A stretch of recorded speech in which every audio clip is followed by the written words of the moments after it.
I'm Peter Adamson, and you're listening to the History of Philosophy podcast, brought to you with the support of the Philosophy Department at King's College London and the LMU in Munich. Online at historyofphilosophy.net. Today's episode, Between Infinity and the Void, Blaise Pascal. From the vantage point of our modern secular age, the 17th century presents a paradox. On the one hand, it was the century that saw the beginnings of modern science, discoveries coming thick and fast thanks to empirical methodology and improved instrumentation.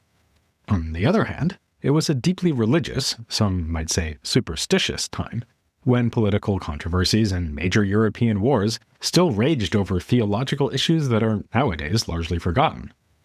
In fact, you don't have to survey the whole century to locate this fault line. It runs right through the career of a single man, Blaise Pascal. He was one of the foremost mathematical and scientific minds of the age, yet also one of its most heartfelt spiritual authors. Nor is the apparent tension between these two sides of his thought only an anachronistic figment in the minds of today's readers. Pascal noticed it too, saying that he deliberately abandoned the sciences to study humankind instead. He felt it was a sound choice, writing, "Knowledge of the laws of morality will always console me for lack of knowledge of the physical sciences."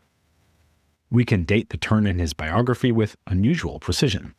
It was on the evening of November 23rd, 1654, that Pascal had a mystical experience that inspired him to write down a memorial of religious piety, which he kept on his person for the rest of his life.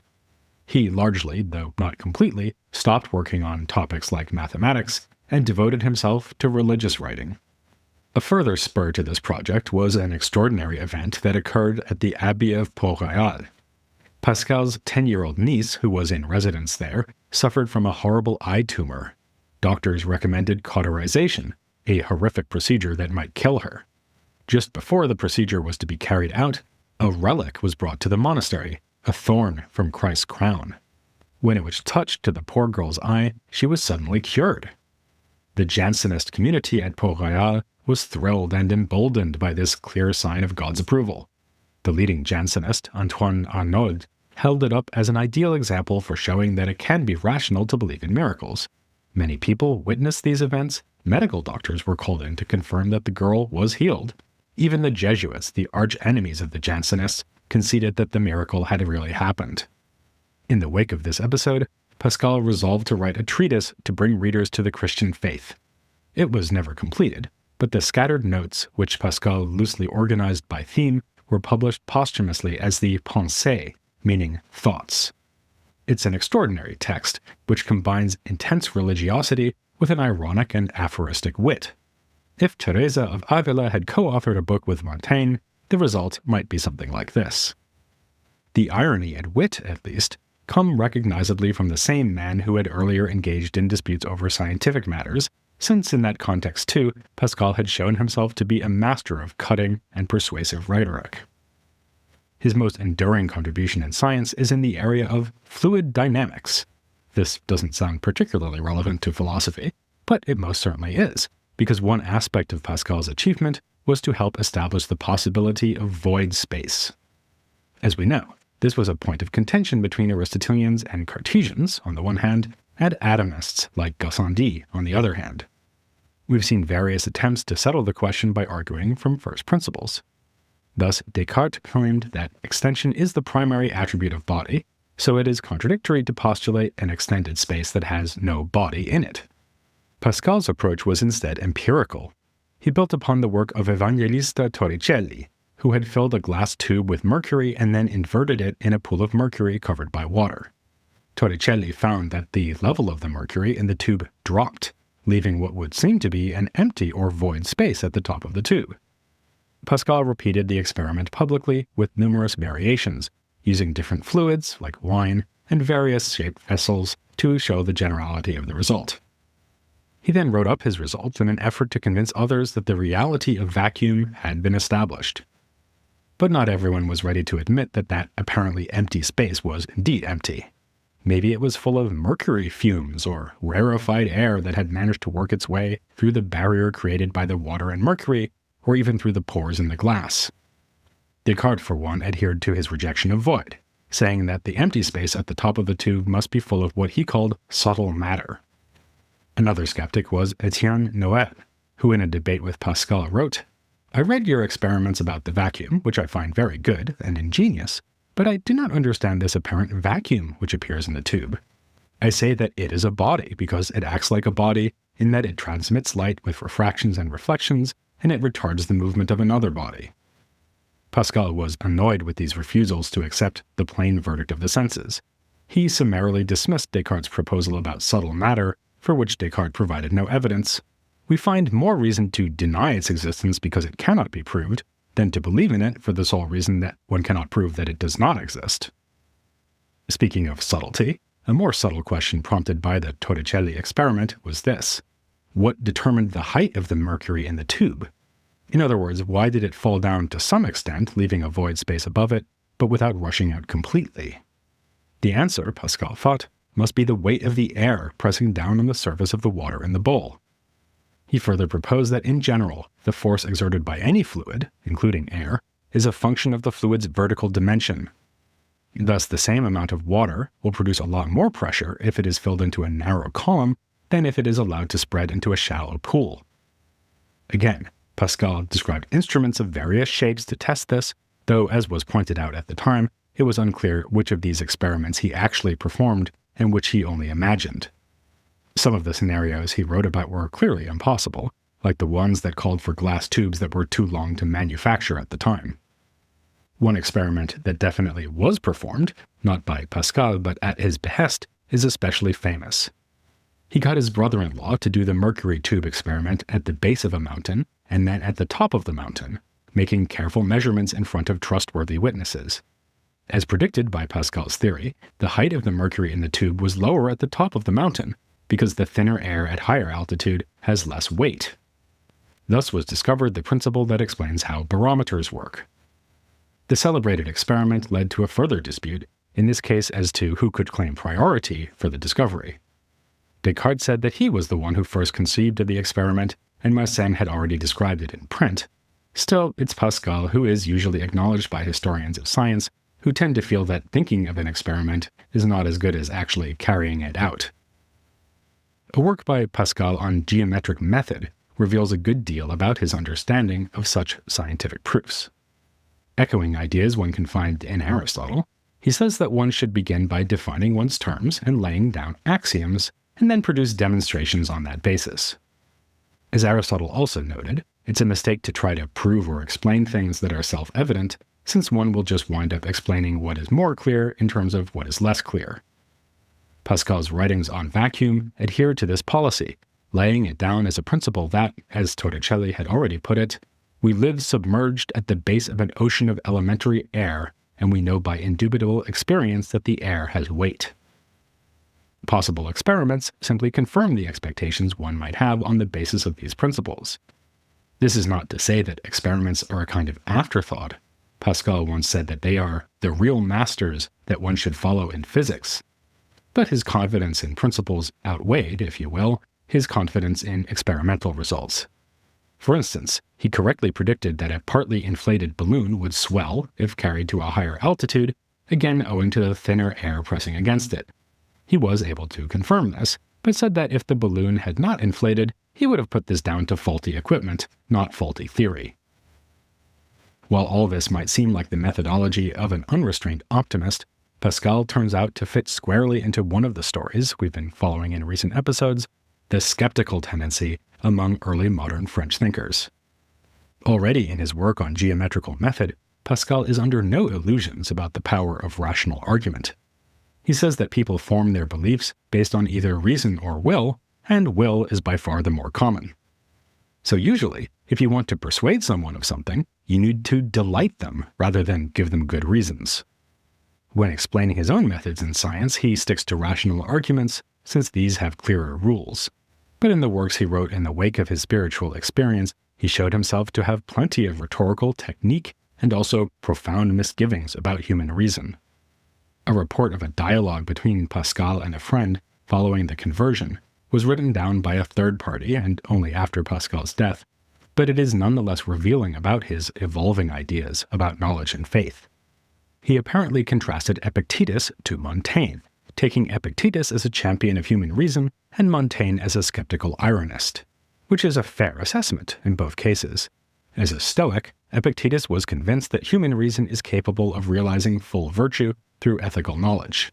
As a Pyrrhonist skeptic, Montaigne was beset by doubts to the extent that his uncertainty goes round in an endless and restless circle.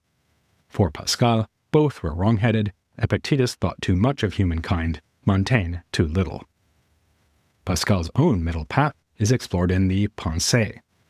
At first glance, the work, or rather the pile of notes for a projected work, seems to owe much more to Montaigne than to Epictetus. Indeed, though Montaigne is mentioned only occasionally, the whole work is clearly inspired by his essays, not just because of its similar style, but because it sometimes borrows quotations that Montaigne too had included. Like the essays, the Pensées are famous for their epigrams and aphorisms. The most famous is probably this one: "If Cleopatra's nose had been shorter, the whole face of the earth would have changed." But there are plenty of others worth enjoying, like, "Being unable to ensure that force obeys justice, we have made it just to obey force." And here are 3 gems that appear within just a few pages of one another. "If everyone knew what was said about him, there would not be 4 friends in the world." Sneezing absorbs all the functions of the soul just as much as the sexual act. "If a workman was sure of dreaming every night for 12 hours that he was king, I think he'd be almost as happy as a king who dreamt every night for 12 hours that he was a workman." Despite his deep debt to Montaigne, Pascal is critical of him, writing that Montaigne makes it too hard to get at his better ideas, jumps around between topics too much, and is too long-winded and talks too much about himself. Pascal has considerably less self-regard. He abandoned science to write about humanity, not to write about Blaise Pascal. But no less than Montaigne, Pascal is alive to the frailties of humankind, not least the impotence of human reason. Part of the problem is our self-regard. Another of his best aphorisms goes, "We are more easily convinced, usually, by reasons we have found by ourselves than by those which have occurred to others." But another part of the problem lies with reason itself. Reason is pliable in any direction, and argues from contradictory principles.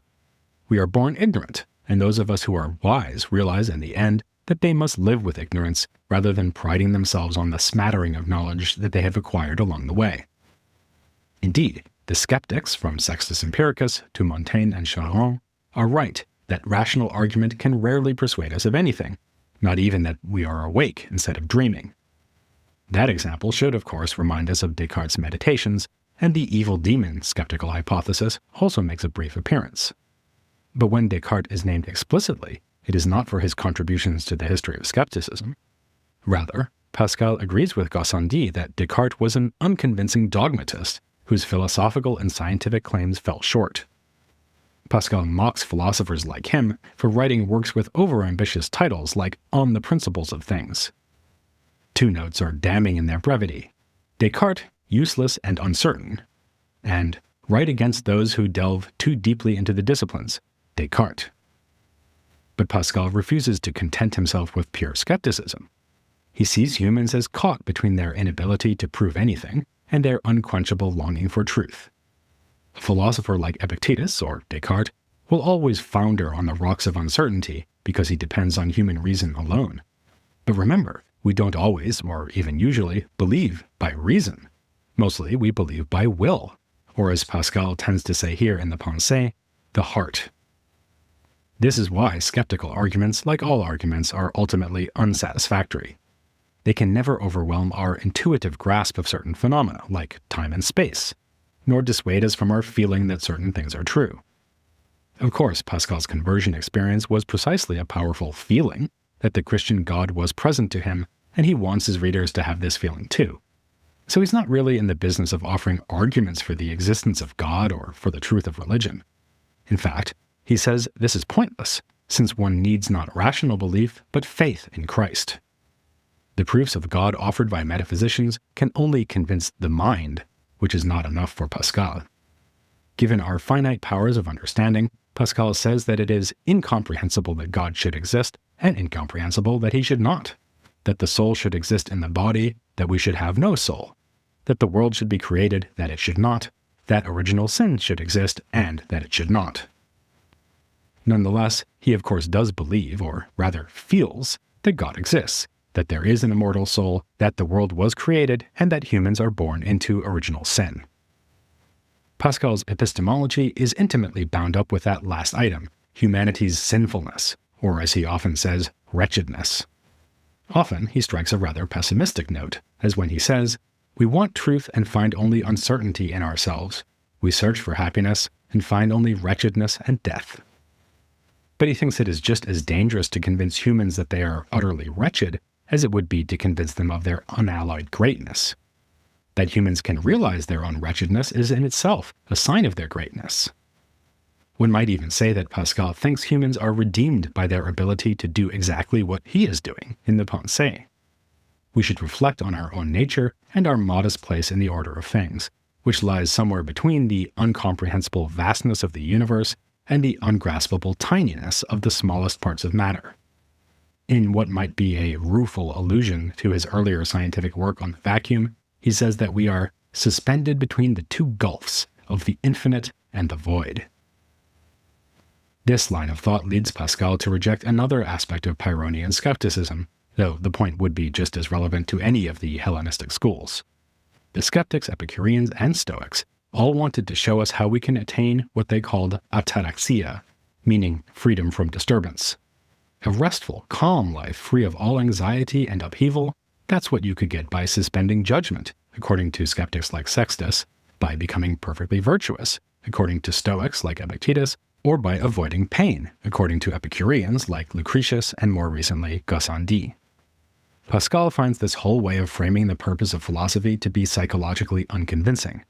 For him, the great threat to human happiness is not disturbance, but nearly its contrary, boredom.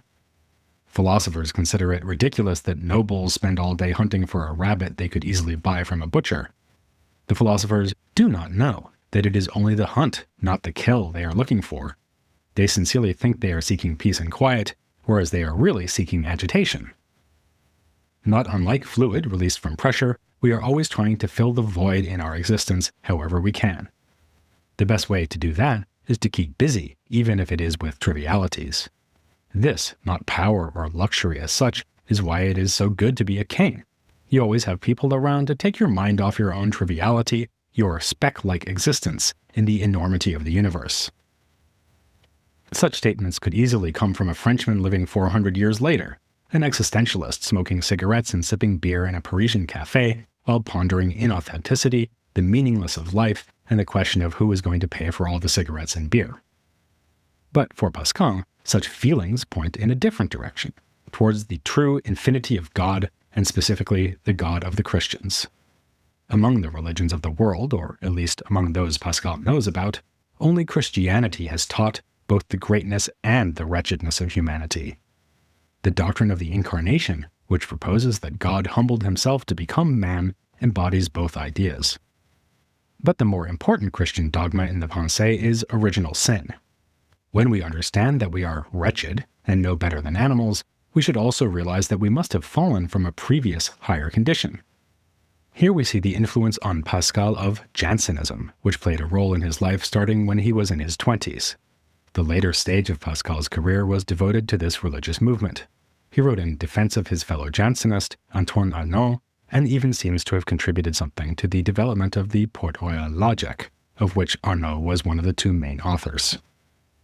We'll get on to all that in the coming episodes, but first we need to do justice to Pascal's most famous philosophical idea, the wager. You probably know the basic idea, which is that it would be in our interest to believe in God, since we stand to win an infinite reward if he exists and we believe in him. I said just now that Pascal claims not to be interested in rationally proving that God exists. His wager is no exception to that rule, since it does nothing to convince us that God does in fact exist. It only seeks to show us that it would be prudent to bet that he does. This novel way of arguing in favor of religion has captured the imagination of many philosophers, though I have to admit I've never met one who was persuaded to believe in God on this basis.